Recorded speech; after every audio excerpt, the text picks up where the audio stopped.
Assalamualaikum warahmatullahi wabarakatuh. Waalaikumsalam warahmatullahi wabarakatuh. Selamat pagi semuanya. Di sini kami dari kelompok 3. Sebelum kami memulai presentasi kami, sebelumnya kami sangat menghormati Ibu dosen pengampu yaitu Ibu Suci Andriani SKMkom dengan mata kuliah Tata Kelola Sistem Informasi.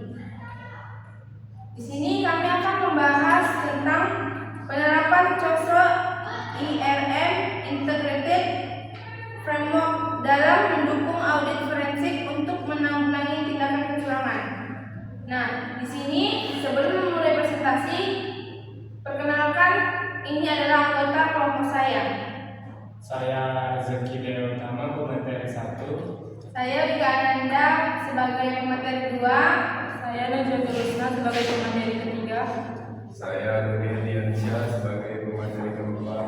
Saya Dian Kartini sebagai pemateri ke-5. Saya Rizky Ariani sebagai pemateri ke-6. Baiklah, langsung saja untuk pembahasan yang pertama itu akan dibahas oleh teman kita Rizky Hidayat Utama. Kepada teman kami persilakan. Pengertian COSO.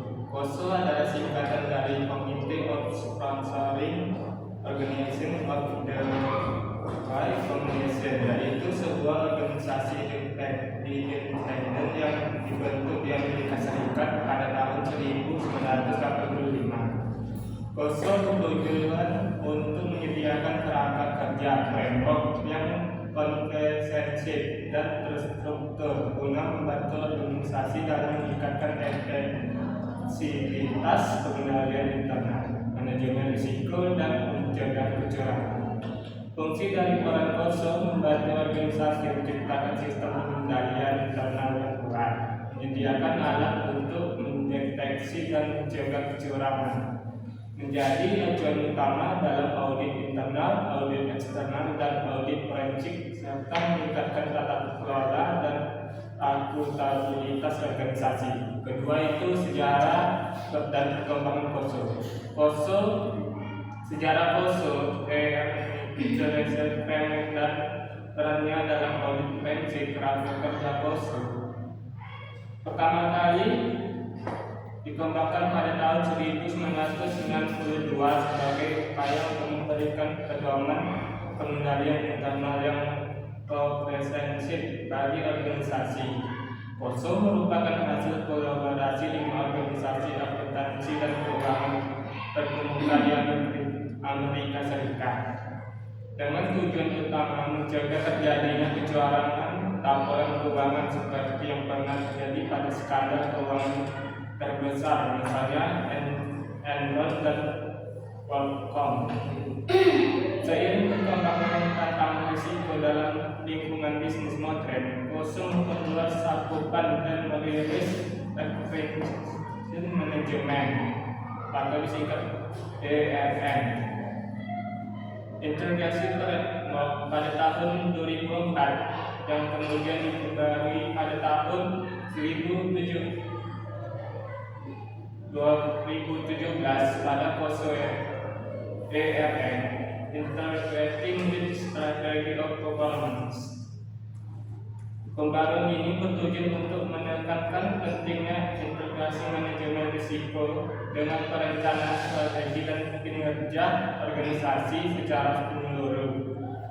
COSO ERM menyediakan pendekatan sistematis dan identifikasi, menilai, merespon, dan memantau risiko yang berpotensi mengganggu pencapaian audit organisasi.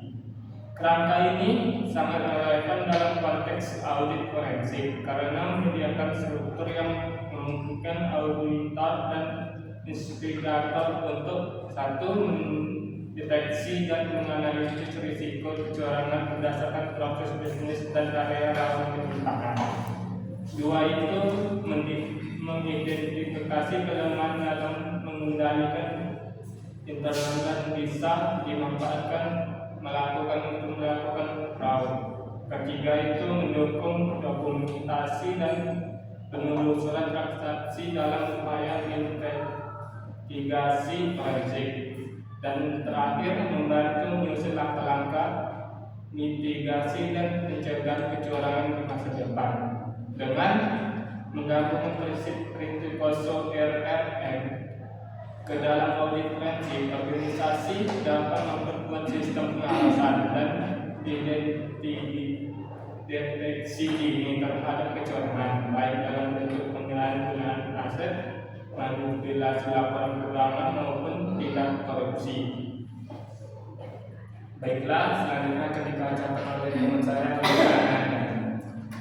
Baiklah, pembahasan yang selanjutnya itu ada komponen utama dalam kerja COSO.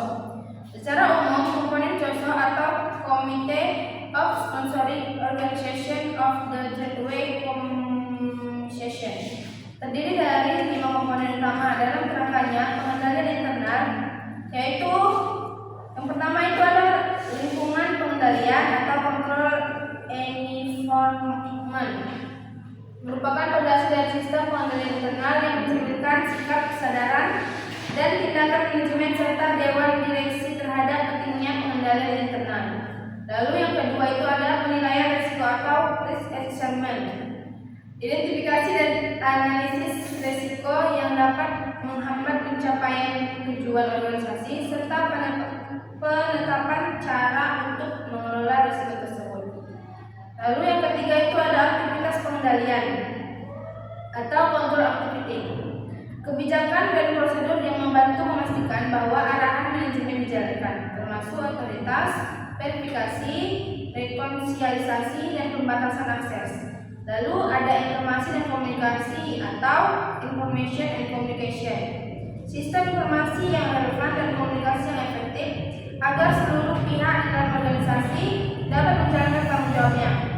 Lalu yang terakhir itu ada pemantauan atau monitoring activity, proses penilaian kualitas kinerja pengendalian internal secara berkelanjutan atau melalui evaluasi terpisah serta penanganan kekurangan yang ditemukan.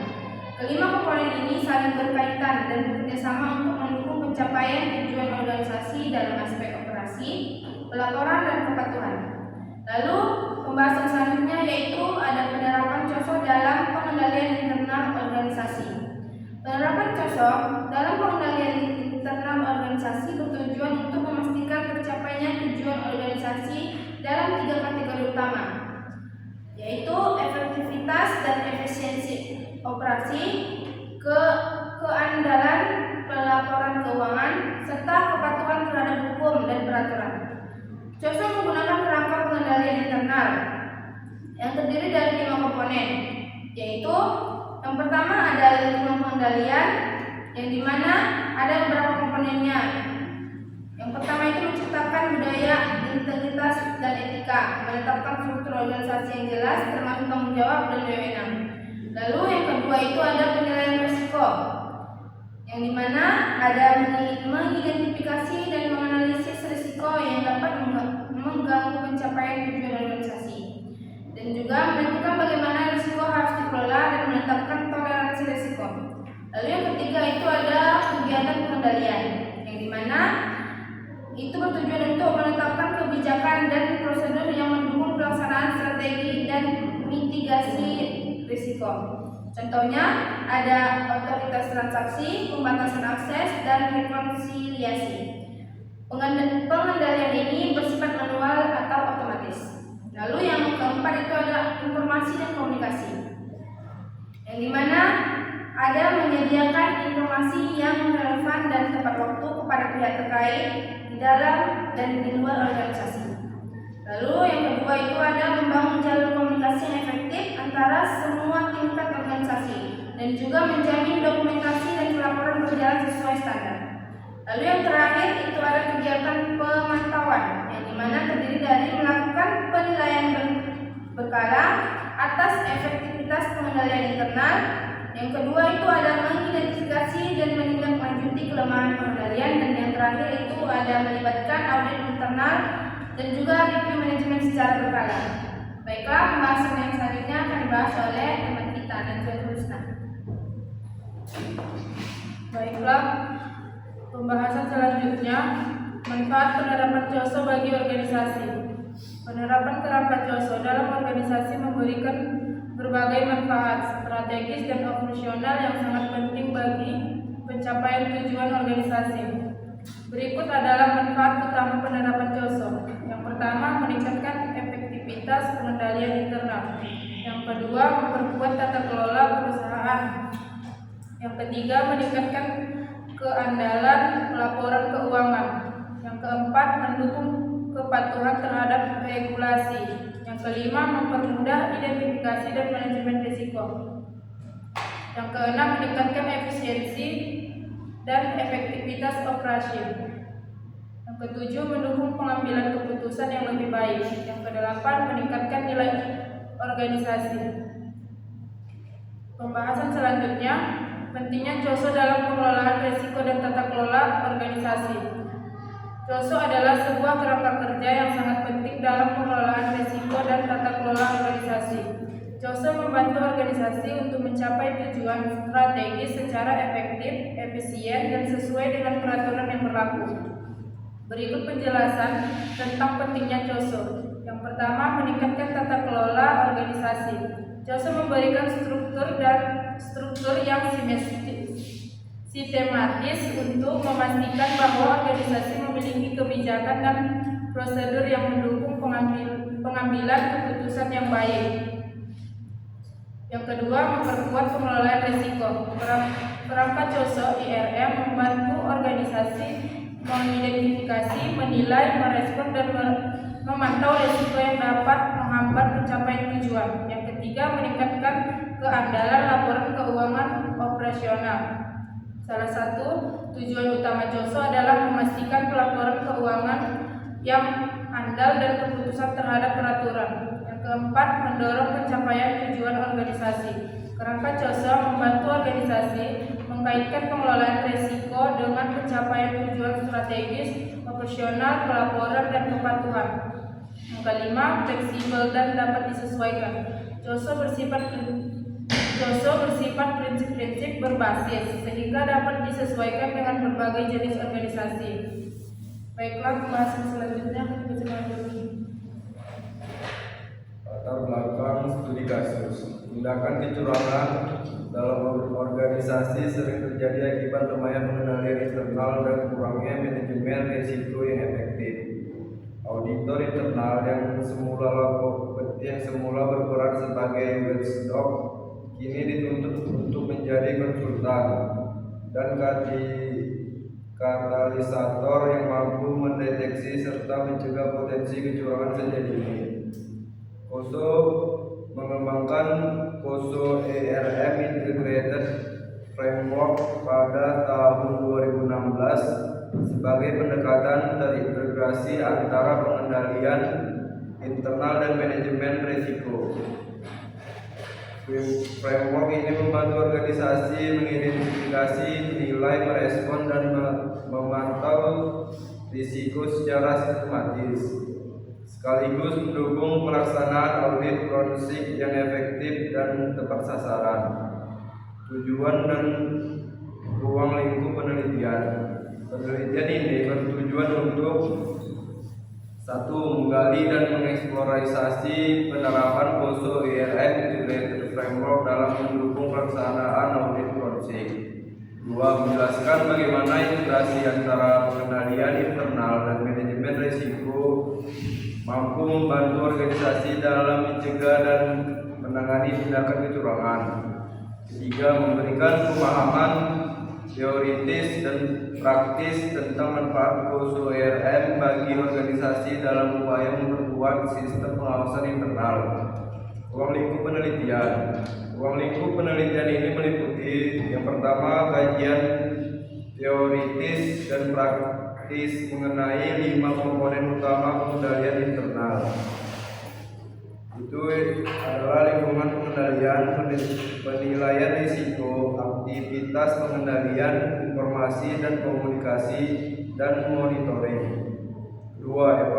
Evaluasi elemen-elemen utama COSO IRM seperti penetapan tujuan, identifikasi dan penilaian risiko, respon risiko, serta aktivitas pengendalian yang mendukung proses audit forensik. Yang ketiga, analisis peran auditor internal dalam konteks pencegahan dan penanggulangan fraud dengan pendekatan KOSO IRM termasuk transformasi peran fraud investigator. Keempat, fokus pada organisasi sektor publik dan private yang mengadopsi atau berencana penerapan KOSO IRM dalam sistem tata kelola dan manajemen risikonya. Selanjutnya akan disampaikan oleh Dianka. Subjek dan teknik pengumpulan data. Subjek dalam penelitian ini adalah pegawai staf auditor internal, anggota satuan pengawasan internal SPI, serta manajer risiko dan pengendalian internal pada organisasi perusahaan yang telah atau sedang menerapkan COSO IRM Integrated Framework. Subjek dipilih karena mereka memiliki peran langsung dalam pelaksanaan audit, manajemen risiko, dan sistem pengendalian internal. Teknik pengumpulan data. Data dikumpulkan dengan menggunakan metode survei kuesioner tertutup berbasis skala Likert 1 hingga 5 yang disusun untuk mengukur tingkat pemahaman, persepsi, dan implementasi elemen-elemen COSO IRM Integrated Framework, khususnya dalam kaitannya dengan pencegahan kecurangan dan audit forensik. Baiklah, selanjutnya akan dilanjutkan oleh Tia.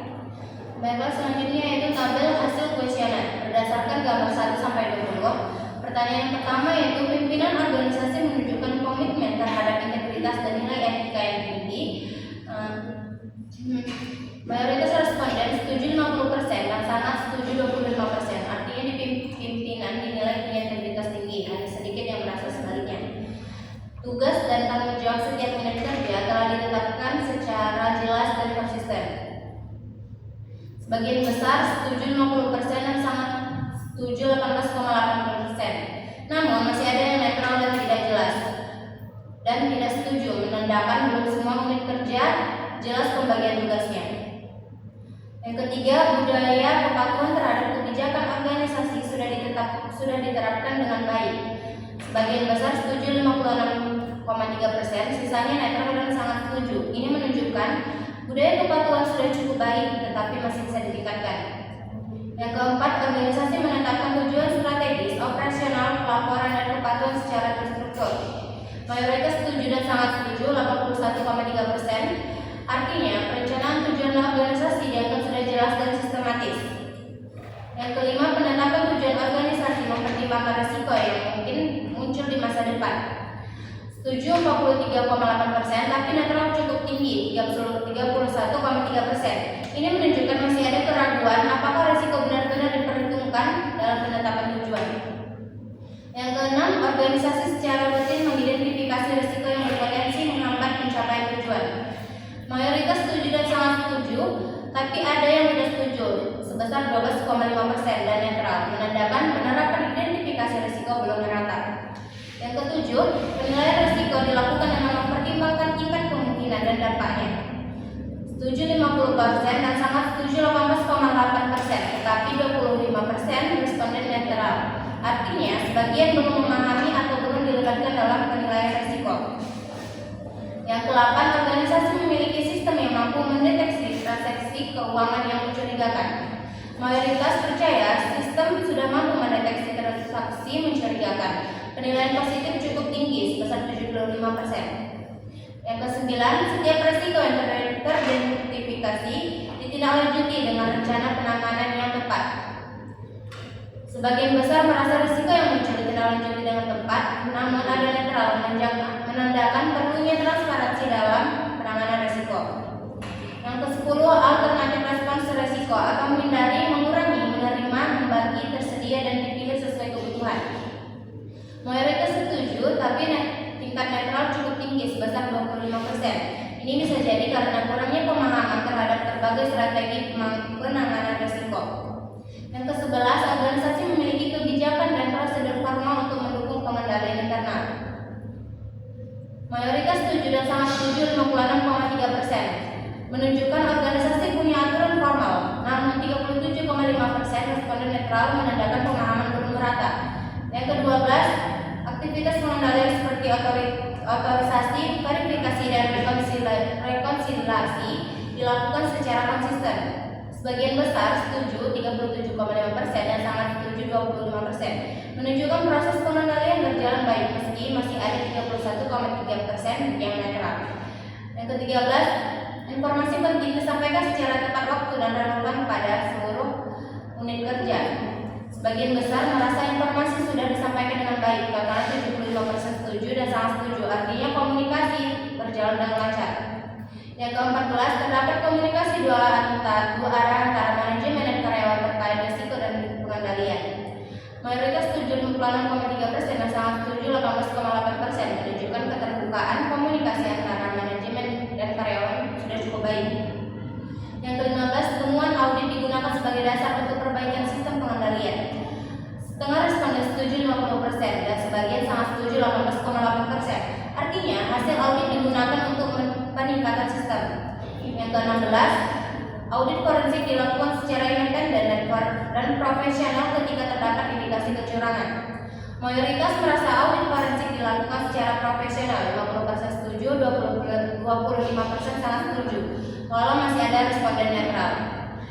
Pertanyaan ke-17, COSO IRM Framework membantu mengidentifikasi potensi kecurangan secara dini. Sebagian besar setuju 43,8% dan sangat setuju 25%, menunjukkan responden percaya COSO IRM efektif untuk pencegahan fraud. Yang ke-18, audit internal memiliki pemahaman dan keahlian dalam mendeteksi kecurangan. Sebagian besar responden yakin auditor kompeten, 43,8% setuju, 25% sangat setuju, menunjukkan kepercayaan terhadap tim audit internal. Yang ke-19, penerapan COSO IRM meningkatkan efektivitas dan efisiensi pengelolaan risiko dalam organisasi. Setuju 37,5% dan sangat setuju 31,3%, cukup tinggi. Artinya, COSO IRM dianggap mampu meningkatkan efektivitas organisasi dalam menghadapi risiko. Dan yang terakhir, organisasi melakukan pemantauan berkala terhadap efektivitas pengendalian internal. Jika ada, bisa dijelaskan bahwa mayoritas responden mendukung bahwa COSO membantu pencapaian tujuan organisasi secara keseluruhan.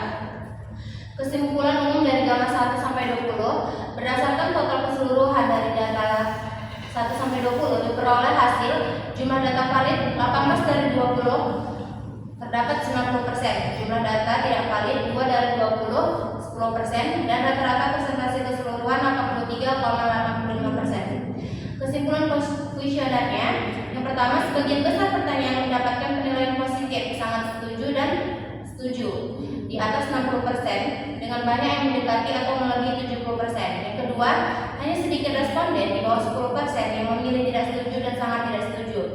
Dan yang ketiga, banyak responden memilih netral pada beberapa pertanyaan teknis, menunjukkan adanya ruang untuk perbaikan dalam sosialisasi kebijakan dan pelaksanaan prosedur. Secara keseluruhan, organisasi dinilai telah berhasil menerapkan sistem pengendalian internal dan manajemen risiko berbasis COSO IRM dengan cukup baik.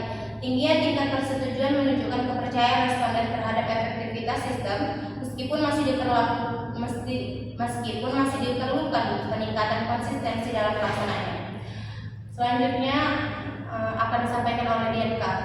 Kesimpulan, penerapan COSO IRM Integrated Framework dalam organisasi terbukti memberikan kontribusi signifikan terhadap peningkatan efektivitas, pengendalian internal, dan tata kelola yang baik, khususnya dalam upaya mendeteksi dan menanggulangi tindakan kecurangan melalui audit forensik. Kerangka kerja ini yang terdiri dari 5 komponen utama lingkungan, pengendalian, penilaian risiko, aktivitas pengendalian, informasi dan komunikasi, serta pemantauan memberikan pendekatan sistematis dalam mengidentifikasi, menilai, merespon, dan memantau risiko yang dapat mengganggu pencapaian tujuan organisasi berdasarkan hasil kajian dan data kuesioner. Mayoritas responden menilai penerapan COSO IRM berjalan efektif, terutama dalam mendukung proses audit dan pengawasan.